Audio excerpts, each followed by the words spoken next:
Rangers fans, welcome to Liberty Blue, the essential New York Rangers podcast. I'm Andrew Chelney alongside Nick Zararis. And Nick, once again, time of the year where we do our division previews. A couple weeks ago, we did the Pacific, and now we are on to the Central.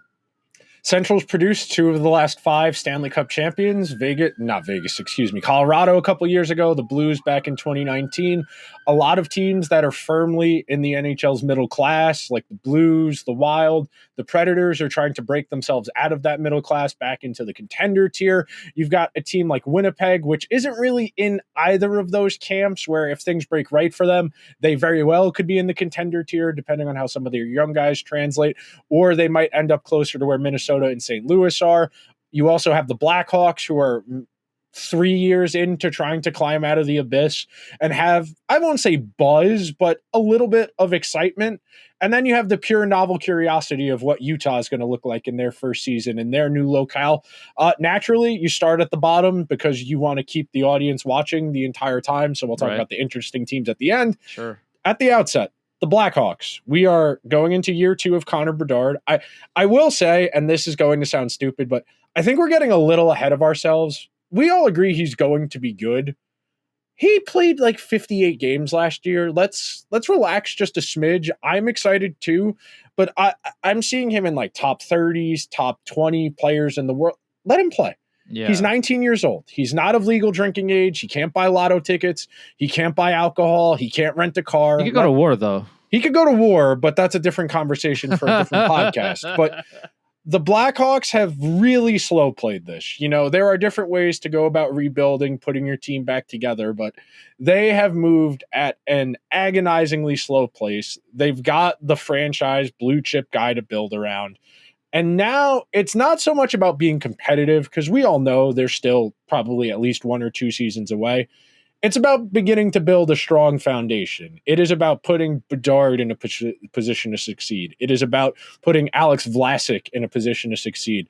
Any of these other numerous young guys. It's about figuring out, how are we going to go about getting a starting goalie in here? You know, their goal is not competitiveness. It's to be respectable. And that's not a very high bar. But when you've won, 22, 23 games, multiple years in a row, all you need to do is you get close to 30 wins. Everybody's going to be patting you on the back and say you had a great season. Like I did 2 weeks ago, I have a pro, a con, and a question for every team. I mean, the pro is Bedard, and also, by the way, Alex Vlasic are pretty good at this hockey thing. I mean, the Blackhawks were abysmal, and yet Alex Vlasic, if you take a look under the hood, he not only had great analytics, he also just looked good out there on the ice. He's somebody that I don't know how high the Blackhawks were on him specifically during this whole process, but man, he looked really good last year. So I mean, they got some highlights there. The con, the rest of the team just kind of isn't there. It's better than it had, than it was maybe even last year, something like that. But like, they just don't have enough support around these two guys to really matter that much. I mean, this team is not going to be good. Yeah, Tyler Bertuzzi is better than Teravainen. Solid. Still. Yeah, Teravainen. Like, this team is going to be better, but by how much is kind of will remain to be seen. My biggest question to them is, when are they going to figure out their goalie situation? That's the hardest thing, to be fair. I know they have a goalie prospect, but he's not. I mean, or at least the trajectory, for people that know prospects a lot better than I do, the trajectory is that he could be a backup or maybe a starter for a team that's struggling, maybe like Chicago, but like, he's not the goalie that Chicago really needs. So if that's your best goalie prospect, what's the plan, really? Like, what is the solution for them? And I understand that they have, a laundry list of issues that they got to sort through, but sooner rather than later, Chicago really needs to figure out, okay, well, who is your Corey Crawford replacement? Because they haven't had one, and Corey Crawford has been out of the league for a few years now. Well, at some point, you got to figure that out. Yeah, I mean, going into the year with Brossoit and Mrazek as your tandem, you're telling people we're just trying to be in the mix. We're trying to be competitive.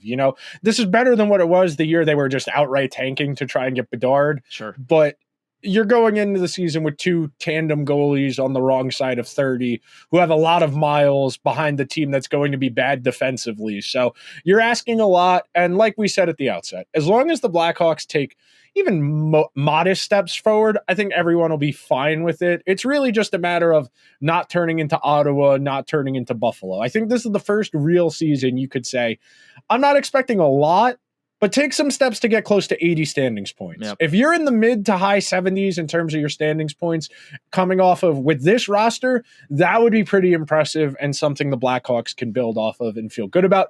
Next up, we go to the unknown. We go to Utah, who put together an interesting roster. I think the thing with Utah, and this is not breaking news, is it's just a lot of question marks. Like, if you look at their forward group, it's talented, but it's not very proven. Once you get past Clayton Keller, Nick Schmaltz, Lawson Krause, Cooley, Barrett Hayden, Dylan Gunther, Matthias McKelly, Josh Doan. I like McKelly a lot. He's a player. He was good 2 years ago. He was fine last year. They've got a lot of guys. And as we Ranger fans can attest, and I've said this before and I'll say it again, not all of those guys are going to be good. Not all of those guys are going to hit. Not all of those guys are going to be impact players. Once you get past that and you start kind of fine-tuning your roster, I know there's a little bit of buzz about maybe this team can hang around, sneak in as a wild card. If the young guys hit, yeah. If Lawson Krause or Dylan Gunther or Matthias McKelly or Josh Doan, if any of those young guys have a 70, 80-point season, it's not out of the question. You bring in Sergachev and John Marino in one offseason and jettison off two replacement-level players, that's a real improvement. You've got a decent goalie tandem, too, to build off of that. And I think this is going to be I don't know how much it will matter, but I do think having a real sense of stability, I think having our owner actually cares that if we win or lose these games, I think that we're building something here. I think those types of strings to tug on, to motivate, to rally a team, I do think that'll help this group in particular that is looking to find its footing, especially with so many unproven guys. I totally agree. I think this is the first year, especially with guys like Keller that have been in this organization for a long time, where all they've known is complete and utter instability at all times. Now you get into, hopefully, a situation for them where everything is calm, where there's no cloud hovering over everybody's heads of what is going to happen tomorrow.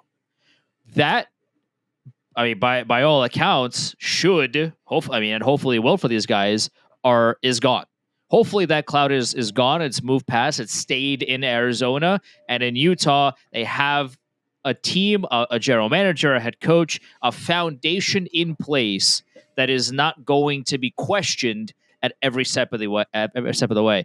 So this team is going to be fundamentally better than they were last year. Now, by how much, I'm not sure, but also they were very inconsistent last year. They had these stretches where they would look really good and win like a few games in a row. They were hanging around a playoff spot in January. And then they would lose like 9. And it's like, okay, well, and then, the question would be, which version of, at that time, the Coyotes are we going to see tonight?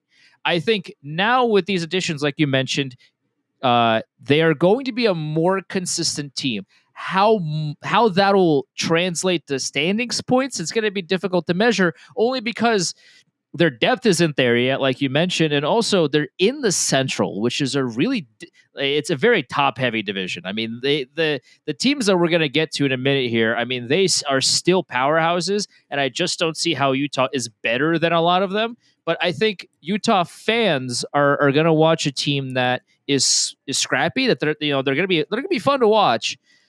But I don't see how they get into a wild card spot, just because some of these other teams that are above them, they're just simply not better than. No. So it's going to be a waiting game for them again. But I think they're not going to be a dumpster fire like they have been. They might not be the salary cut up, the salary dump Cabo that they have been for a lot of years. I think they're going to wane off of that as they start to build more into the actual team. This is good. They're in the right direction. I don't expect a whole lot from them, but this roster is, it's better than it has been. You just, again, and I said this before about Chicago, now your goal as Arizona, that you've done a bulk as of the Utah. work. Excuse me, yes, as Utah. That Utah has done the bulk of the heavy lifting. For the last 3-4 years, it's been 10, 11 draft picks. It's been eating bad contracts. They have done a lot of the hard work already. They put themselves in a position to be able to take a Sergachev, to take a Marino. And now it's a matter of figuring out which of these young guys are going to be in our long-term future and which ones we're going to trade to turn into other pieces to better fill out our roster to make us a more well-rounded team. And that's your goal when you're in this position. Now it's about getting as much information as you can because you're rolling out 6 guys in your top 9 who aren't really, I don't want to say established because most of them have some NHL experience, but proven. That's the word I was looking for. Proven NHL talent that can consistently deliver. I imagine we're going to see quite a bit of roster turnover with them over the next handful of seasons as they try and push chips in to get closer to being competitive. Next up on the list, a team that is really in a weird spot in the Minnesota Wild, who, when you look at them on paper, they're a solid team. There's nothing that jumps out as like, oh, this is awful. Their goaltending situation is very weird. I think that's probably their big weak link right now. I think they need to understand whether or not they're going to be able to depend on Jared Spurgeon to just play hockey again, let alone be effective.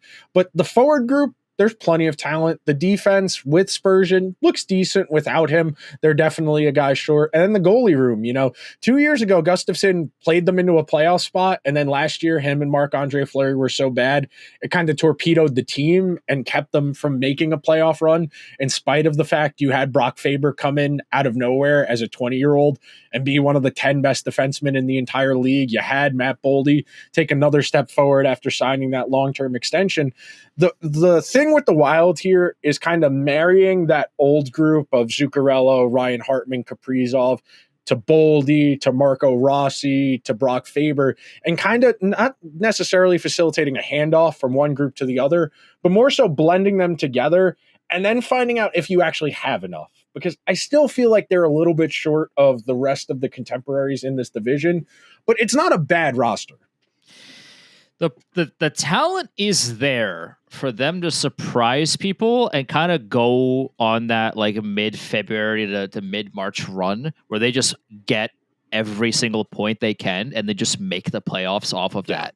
They're that kind of team where they're we've seen this story before where a team is like mid for the first like 50 games of a season, and then at right before and right after the deadline, they are the hottest team in the league. They make the playoffs, and then they probably get shoot out of the playoffs, early on. But they can surprise.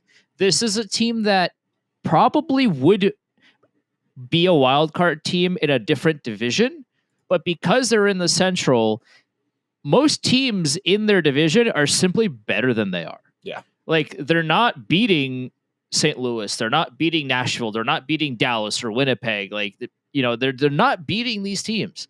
So at that point, you have to really look at yourself in the mirror. If you're, one of the people in the front office in Minnesota is, okay, well, we're not beating the top guys, but we're also not good. Like, we're not bad enough to just outward tank and fall from grace and collect these draft picks.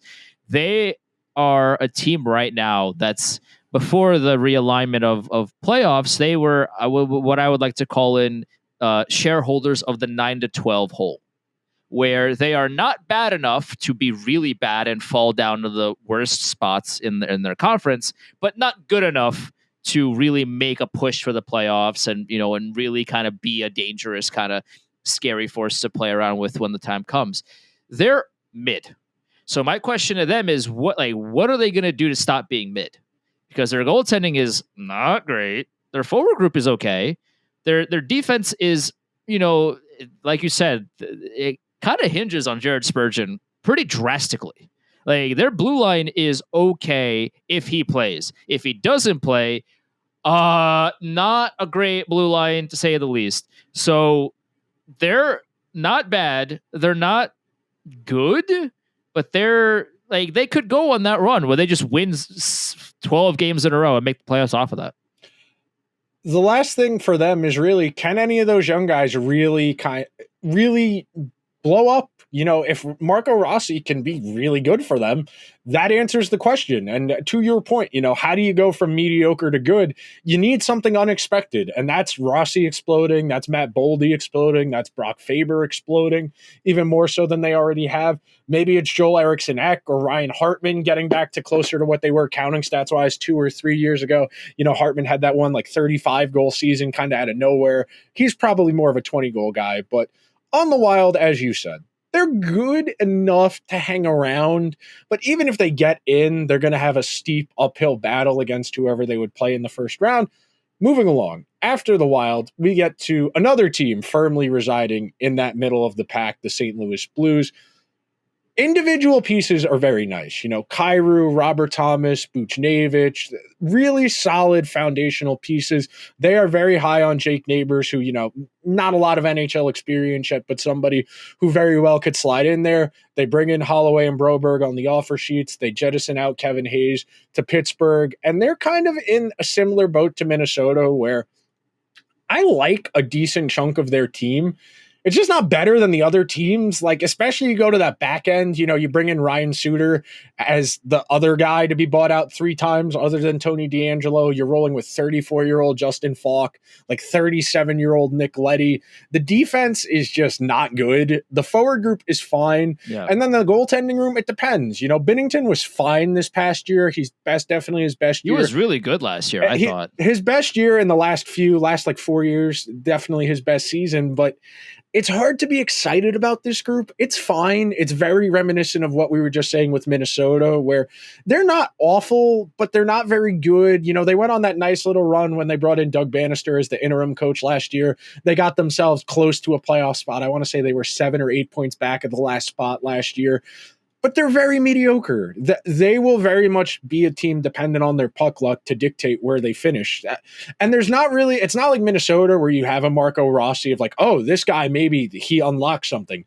Like, I think Dylan Holloway is fine. I think Jake Neighbors is fine. I don't think either of those guys is a transformational or somebody who's going to elevate the talent of the guys around them. Maybe it's Broberg. You know, maybe Broberg plays himself into a first pair role with Colton Parayko and they get some stability on that back end and that unlocks something. But as far as the guys they have, he's really the only one I see that has like a clear path to translating their skill set to unlocking more for the entire team. I think this is the one team that we disagree with. I really like the Blues offense. I think Torpachenko could be something. I think Jake Neighbors could be something. I really like Robert Thomas and Jordan Kyrou. Buchnevich, obviously, we all know my feelings on the former Rangers legend. But as well as I rate the offense, I am very with you on the side of their blue line is whatever the opposite, like the antonym that you want to put in for incredible, that is how I rate that blue line. I mean, it is just not good, and that's going to be their biggest issue. I mean, Parayko is still there, right? I mean, Broberg is definitely going to help that blue line. But yeah, I mean, when 3 of your defensemen are Nick Leddy, Justin Falk, and Ryan Suter, you are going to have issues in the defensive end. Like, that's just not a good blue line at all. And I really liked the way Jordan Binnington played last year. I mean, you know, and Blues fans that are really into the weeds like we are will tell you the same thing. I mean, Binnington really kept them in a lot of games last year, and it'll be interesting to see if he can repeat that. That blue line scares me because it's just bad, but the offense can make up for that sometimes, and a lot of it depends on if Binnington can repeat how he played last year. He's been a streaky goaltender, where he famously led the team to the cup that a few years ago, and then promptly was really not good, and then he was good again. So he's a very hot and cold goaltender. We'll see how he comes back this year, but I mean, I like the Blues a little bit better than you. That blue line is miserable. Well, that's the thing with a guy like Binnington, who's not one of the top 5 goalies. You're going to get a lot of variance year over year. When you're in that like 10 to 15, 10 to 20 range, 20-10 in the NHL is a massive gap in terms of performance. And he's given you a top 10. I think he was 8th or 7th in goals saved above expected last year. The year before that, he was in the 50s. So it really kind of depends year over year for a guy like that. And I think ultimately that's probably going to swing the season for them. If Binnington is above average, they'll probably hang around. If he's not, they're going to be really rough because that defense is just, it's not good. It just outright, it is not that good. No, it is bad. Old. It is immobile in the case of pretty much everybody other than Leddy. But Leddy is only good at skating. He's not actually good at doing anything with getting himself in the right position. It's very similar to Cody Ceci, who has carved out a 10-year NHL career just by being a good skater, but not actually doing anything with that good skating. But yeah, I'm very bearish on them purely because they're hinging on the goalie, and Binnington is just so up and down that it's hard to know what you're getting. Next up, based on the standings last year, Barry Trotz and the high-rolling Nashville Predators, who got tired of being in the soggy middle and spent a lot of money on players who are all on the wrong side of 30 or soon to be on the wrong side of 30. I think the Predators are in a weird spot as a team. We've talked about them a lot over the last few years of doing the show as being a team that can't really afford to take a step back from being competitive because of the market they're in, where if the team is lottery bad, people are just going to stop showing up. Whereas they've really forced their way to that middle. They have a solid group of guys. They had a nice story of a team last year that kind of pulled a playoff run out of their butts with no real expectation of getting there. They played Vancouver very well in the first round and had a puncher's chance of winning that series outright. Now you supplement that group with late career guys in Stamkos and Marchessault, who should still both be 60 to 80 points, depending on deployment, power play, who they play with. You add Shea to replace Ryan McDonough as the team's third best defenseman. I think the potential for the Predators to kind of be where the Jets were last year is on the table, but that's an extremely high-end outcome for them. I think the Predators are a playoff team, but I still don't see them as being better than Dallas. I think they're probably more talented than Winnipeg and Colorado in terms of volume of guys, but I don't necessarily think that'll translate to results because Nashville's still going to be asking a lot of just a handful of guys. Once you get past that top 6, it's light. I know that third line with Tommy Novak got a lot of buzz last year, good possession metrics, but not a lot of points. And ultimately, once you start deciding between team A or team B, I'm going to take the team with more depth. And that's why I'd consider Dallas. I'd probably consider Winnipeg and even Colorado, especially if Landeskog comes back, which we're going to talk about next. But Nashville, they're good. I just don't think they're in that tier with the best in the West, like we talked about with like Edmonton, Vancouver, Vegas. I think they're a notch below them. This is a team that's going to make some damage. They're really gonna take it to some teams this year. I mean, Stamkos, Marchessault, Shea, they do make this team a lot better. This is a team that, like you said, I mean, they really weren't supposed to make it anywhere last year, and then they won every game. They were essentially what the Wild are trying to be this year, where I mean, this like they didn't have it until and then they did, like just out of essentially nowhere. Like they went on that run and then they got it in. So it's like the additions that they made are really good for exactly right now, which is the problem when you give a lot of these guys that are in their mid-30s these big contracts, where if you do this is your all in. Yep. You don't have a team like Utah to dump these bad contracts in 3 years when they're 37, 38-year-old players now. You don't have that leeway. And if you do, well, then get ready to pony up a lot of picks or prospects to just move them away from your team. And I understand that if you're Nashville, if you're Barry Trotz, you had to do this to get these people to sign here. I understand that. I'm aware. Stamkos, Marchessault, they got hefty contracts. They were not going to sign with you unless you gave them these hefty contracts. I'm well aware of that. But when you give players like this, these kinds of contracts, it is under the assumption, under the stipulation that right here, right now, is essentially going to be the best it's ever going to be, because these guys are not getting any younger. Now, I would have to think that the age discrepancy isn't going to be that bad, because Marchessault and Stamkos and Shea are solid players and they probably won't dip too badly in a year or two from now. But they're still, they're not going to be better 3 years from now than they are now. Like this is the best they're going to be. With that being said, is this a Stanley Cup winning team? And the answer is probably not. Yeah, the answer is probably not.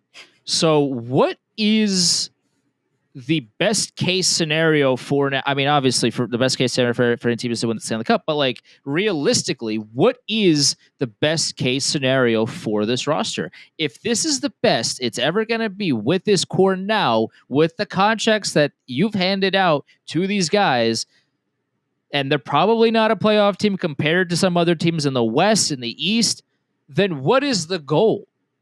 What is Nashville trying to accomplish? And that's my biggest question to them is, if you're not better than Dallas, if you're not better than Colorado, if you're not better than, insert any team that you want here, then what is this for?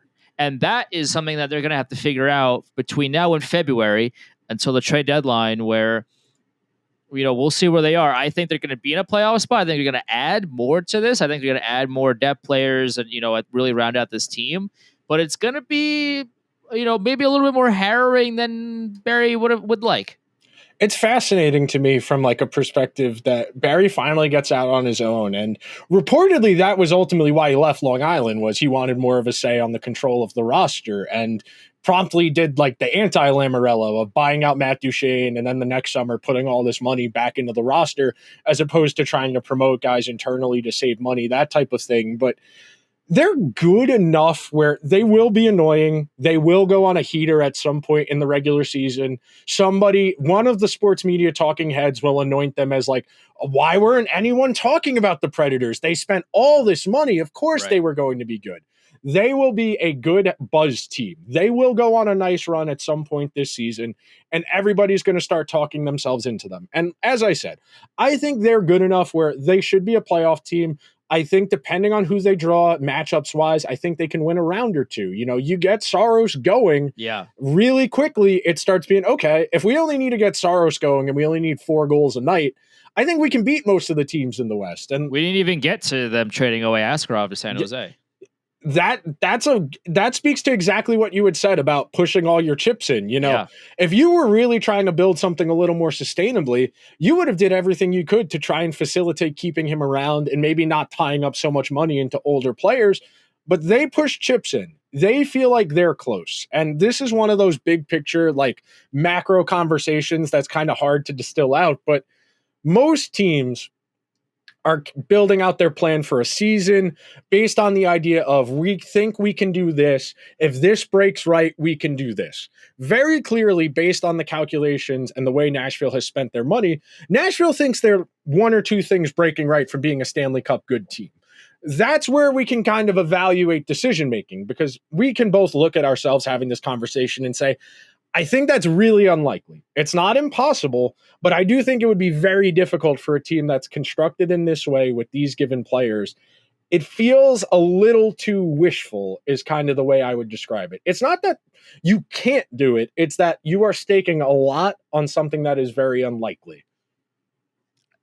Everything has to go right for Nashville to win the Cup. Yes. Everything. Every little thing, and then some. Because again, are they better than Winnipeg? No. Are they better than Dallas? No. And we're just talking about their division. We're not even talking about the Pacific or the Eastern Conference. Like there's a lot of teams that are better than Nashville. And again, this is I'm all in year for them. They're at the poker table and they've pushed everything that they've had into this round. And if they don't win this round, they don't have any more chips to push, essentially. Like, this is it. So if this doesn't go for them well now, okay, well, next year Stamkos is going to be a year older, Shea is a year older, Marchessault is a year older, and they still have a lot of the same, probably still going to have a lot of the same issues that they had this year. So now what you do? So now you're punting the problem till next year, where you still have the problem with a little bit of an older core. That doesn't make me feel better about the Predators. It just doesn't. No, it doesn't. They're they'll be entertaining. They will be fun. They will have a nice little story at some point this year, but I agree with you. I think they're in a similar boat to where Winnipeg is, where the best players are older. They haven't done a great job of integrating the younger players. You know, you saw McGrody leverage his way out of there. I think the key for the Jets, and we talked about this in regards to St. Louis and in regards to Minnesota, is can their young guys pick up some slack and be better than what they had previously in those spots? We have been waiting for Ville Heinola, for Cole Perfetti. I think I've been waiting for Cole Perfetti since I was in college, and I'm 27 years old now. Whereas this guy clearly is good.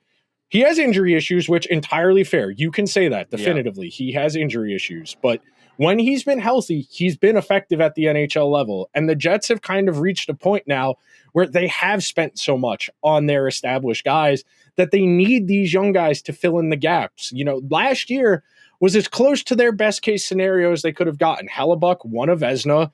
They had great regular season. They were in first place in that division for good chunks of that season.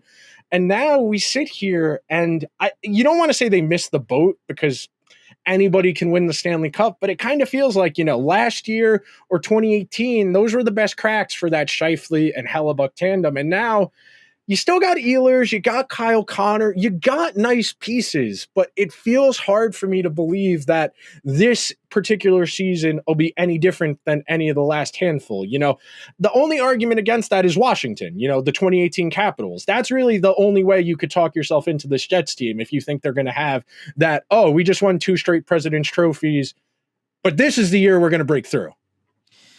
I have a pro and con and a question for this Jets team. The pro is minus Sean Monahan. This is essentially the same team. The con is minus Sean Monahan. This is essentially the same team. And the question is, what the hell happened in April? Because they went from a team that was so stingy defensively with having the best goalie on the planet. And then they played Colorado. And that was just, from a defensive perspective, an atrocity. I don't know what the hell happened in that series. I understand Colorado is a fast team and they love to break down defenses and all these things. What the hell happened? I mean, that was like it's like you take Winnipeg's.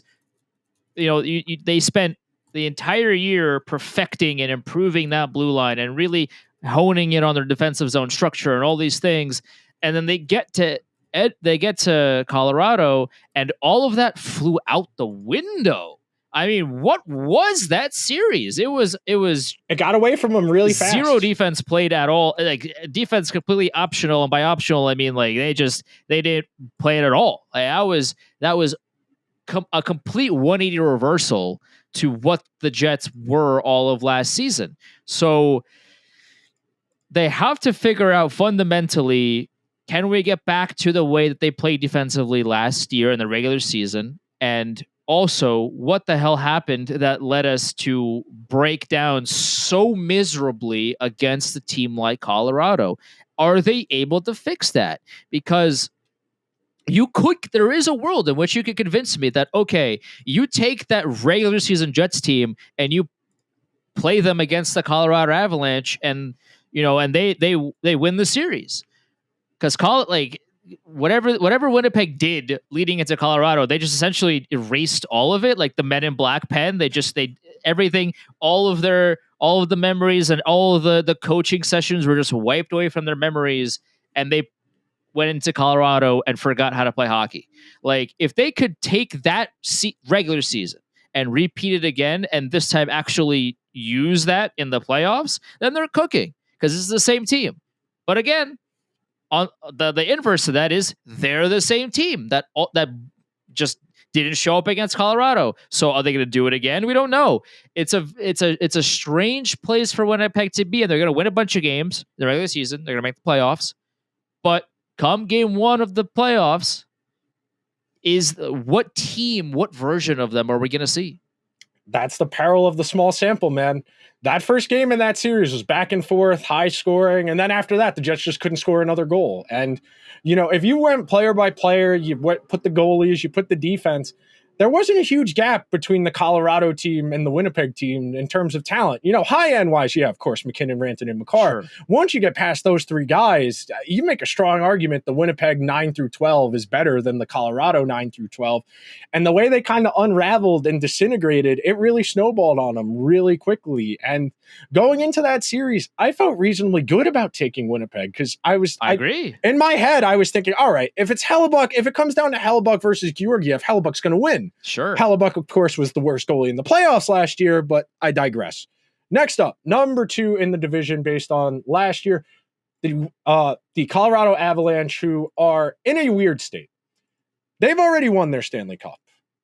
They still have most of their key pieces from winning that Stanley Cup in their primes. They are dealing with not sure if, what, or when Val Nichushkin will be involved with this season. Gabriel Landeskog says he's going to play, but that's very different from playing and then playing effectively. And then once you get past that top 6, it's ugly. That bottom 6 ugly. is really ugly. You traded Bowen Byram for Casey Middlestat, and your defense is a little bit lighter. Now, I feel that the Avalanche are going to be a good regular season team, but I struggle to see them getting back to the heights they were without finding ways to improve. And you can't do that. That's the entire point of the salary cap, is to penalize good teams so that you win a Stanley Cup and you lose a bunch of guys. You compare the roster that won the Stanley Cup 2 years ago to the team they have right now, it's hollowed out, man. You are spending a lot of money on the best. And granted, these are the best players in the world. McKinnon, Rantanen is due for a new contract, but not until next summer. And Makar. McKinnon and Makar, they're worth every penny. There's not really any argument, maybe they should allocate that. Those are two of the 6 best players in the entire world. Yep. You're going to figure it out around them. It's the same reason the Rangers aren't going to trade Panarin or Kreider or Zibanejad, etc. You're close enough. You're going to keep tinkering around those guys to try and get the right mix. And Colorado has done an honorable job of trying to keep a competitive roster around their best players. But something doesn't feel right about that group that in the years past, even before they broke through and eventually won the Stanley Cup, you felt better about those Avalanche teams than this one, for whatever reason. You can say this about any team, but for Colorado, I feel like this is the team to say this to. Let's pretend that Landeskog isn't going to play, and let's pretend that Nichushkin isn't going to play either. One injury to the Avalanche's big pieces, and they are falling from the sky. They are crashing down so hard that there's no way for them to crawl their way back. Now it's Colorado. They're coached really well.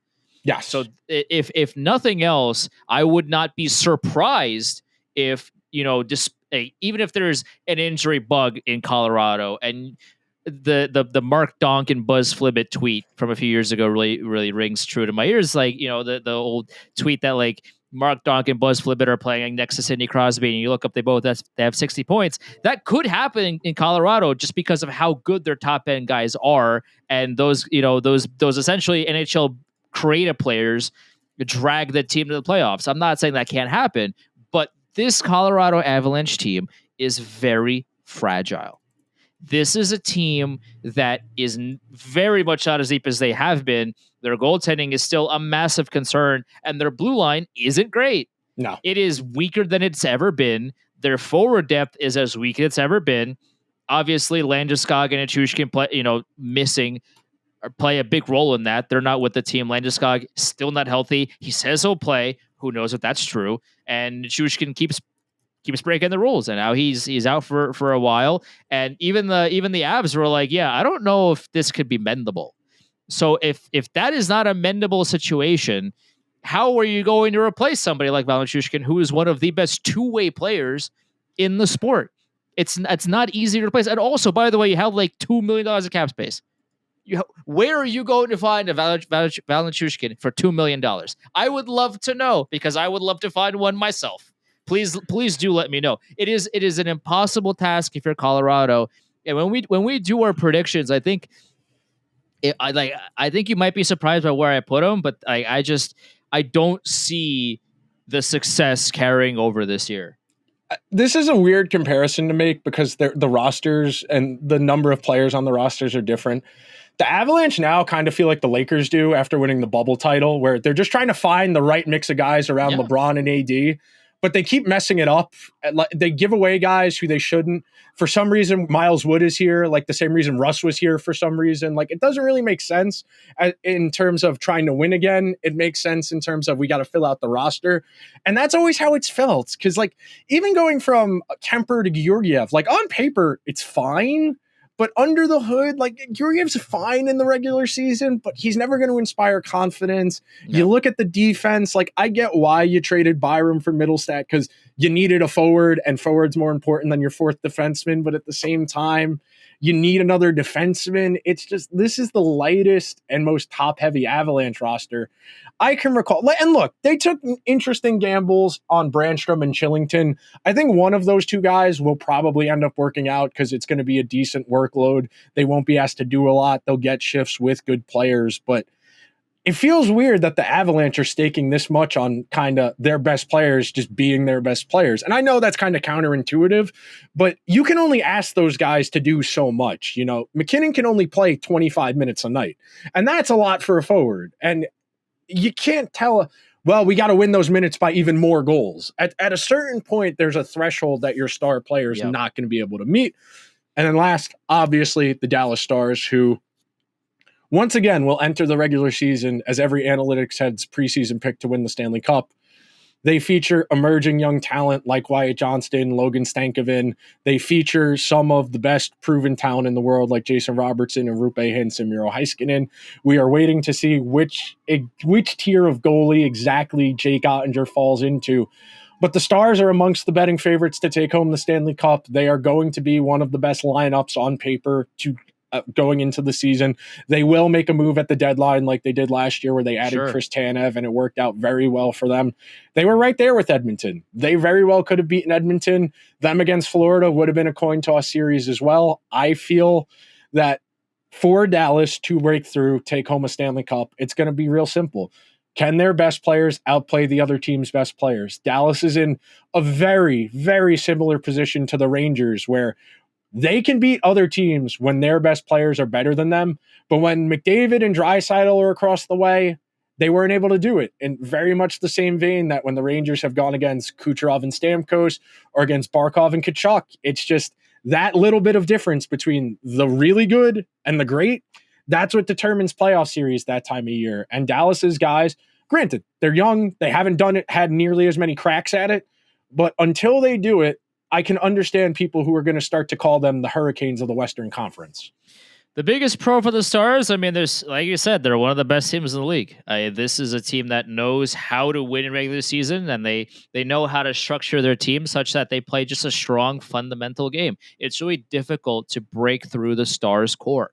Yeah. To get chances past not only their forward group and their defensive group, but also to get chances past Jake Ottinger is a tall order. And by that metric, they are one of the best teams in the league. The biggest con for them is, well, Joe Pavelski, who was at age 40, still one of the best two-way players in the sport, in the world. He's not there anymore. He's retired.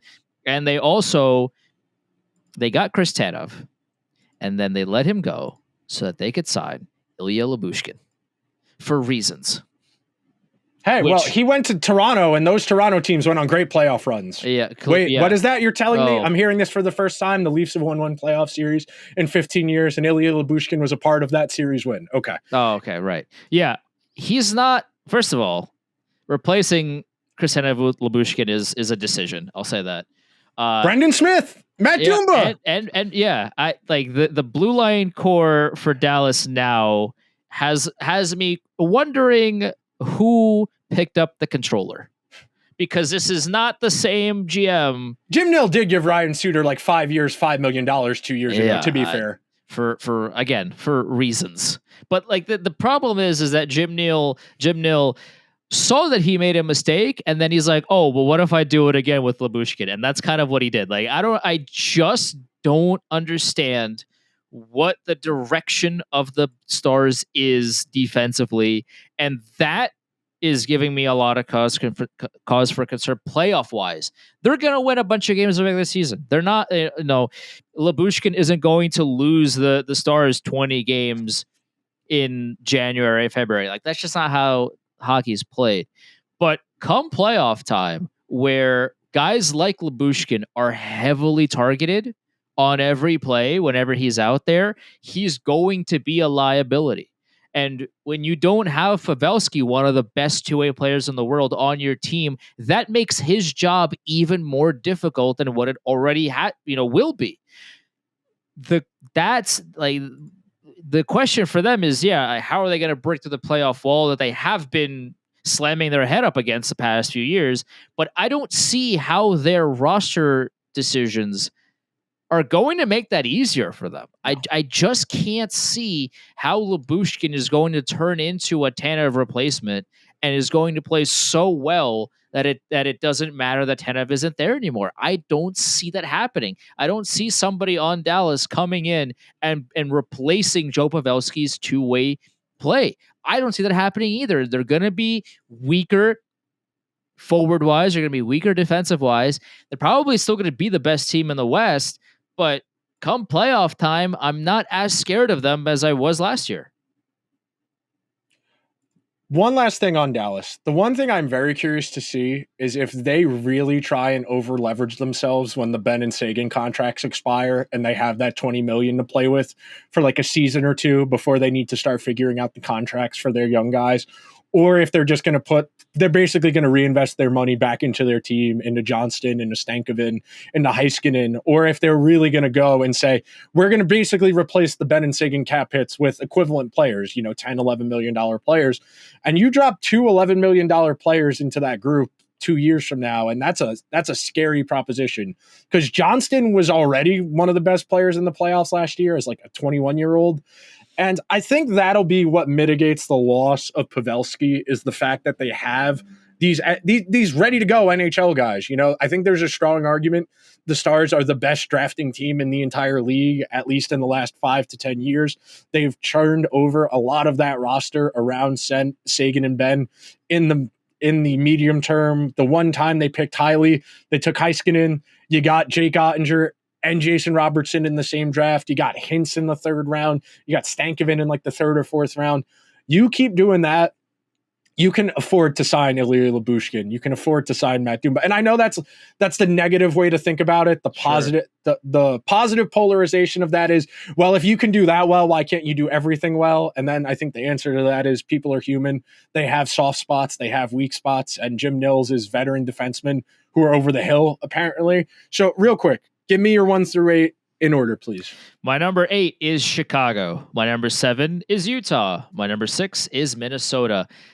This is not going to be, some people are going to be mad about this, and I'm expecting the onslaught of comments. Number 5 is Colorado. Okay.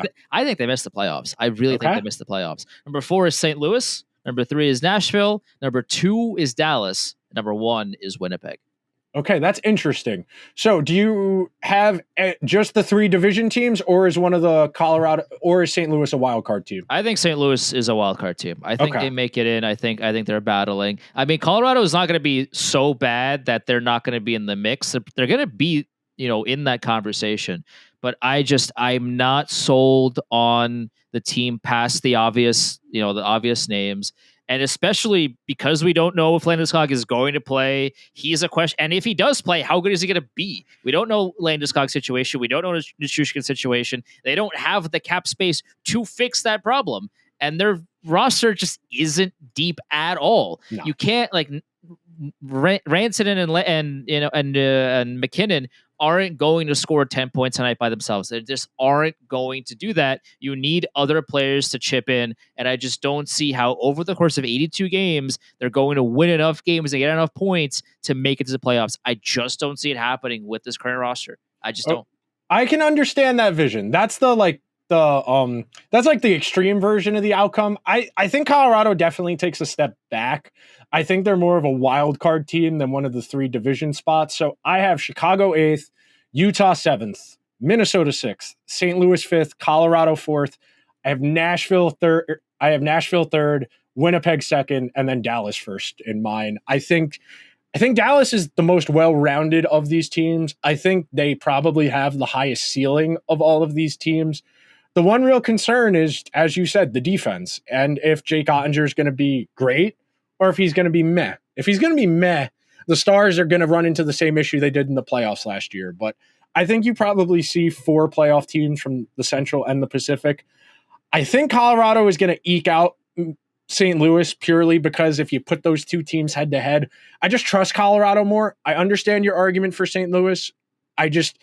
I will take the team with Nathan MacKinnon. That's really what the logic comes down to. And that's very reductionist. That's very like first takey of me. But when it comes down to it, I want the team with the best players, and Colorado's got the best players. St. Louis has a third line that if you put them out there, they can reasonably score a goal on most teams. Colorado doesn't really have that. No. And that's kind of my deciding factor is, I mean, the Blues have bottom 6 forwards that can score. And then they could also, like, if you make them defend, they are able to do that too. Obviously not to the best extent, but they are able to hold their own. Whereas with Colorado, I just don't see them doing it as well as St. Louis's depth is. And that's just kind of my line is, yeah, I mean, Colorado has the Stars. Listen, I'm never going to doubt McKinnon's ability to drag a corpse to the playoffs. I will never doubt that. Same with Makar and Rantanen, like those guys. Same with LeBron. Yeah, same with LeBron. Like those guys are so talented that it almost doesn't matter who's around them. They will take them to the playoffs. I'm not doubting them at all. It just that the overall team just doesn't inspire enough confidence in me to say that Colorado is going to be a playoff lock. I think St. Louis is an overall better built team. They're not. I don't think they're going to win the cup, but I think St. Louis is going to win more regular season games. So therefore, they're going to be higher than Colorado. Therefore, Colorado's out. All right, that's fair enough. And we will be back next week.